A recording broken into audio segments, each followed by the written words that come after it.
নমস্কার বন্ধুরা, আমাদের এখানে যে সরস্বতী পুজো সেটাই আমি আপনাদেরকে আজকে দেখাচ্ছি। সকালবেলা আমি ভোগ করে নিয়ে চলে যাই ঠাকুর মন্দিরে। সকালবেলায় গিয়ে দেখি ঠাকুর মশাই এসে গেছে। আর এই প্রথম যেহেতু আমি ব্লগটা শুরু করেছি, তাই আপনারা জানেন না যে সরস্বতী পুজো আমাদের এখানে জগৎপুরে দাসপাড়ায় পুরো গ্রাম না সরি আমাদের যে এলাকা সেই জগৎপুর এলাকা দাসপাড়াটা সমস্ত লোক কিন্তু এখানে দুপুরে খাওয়া দাওয়া করে। তাই সেই খাওয়ার ব্যবস্থাও শুরু হয়ে গেছে। আমাদের এখানে যে পুজো মণ্ডপে প্রচুর লোক সুন্দর করে ঠাকুরের জোগাড় জাতি করে বসে গিয়েছিলাম আমরা। পুজোটাও সুন্দরভাবে হয়ে গেছে।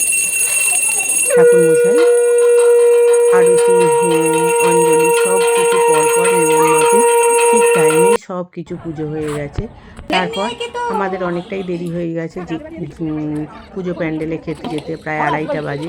প্রায় সমস্ত লোকই খেতে চলে গেছে, আমরাও চলে গেছি সেই যথাসময়ে। আমাদের খাবারে হয়েছিল খিচুড়ি, গোটা সিদ্ধ, চাটনি, খুবই সুন্দর রান্না হয় প্রত্যেক বছরের ন্যায়।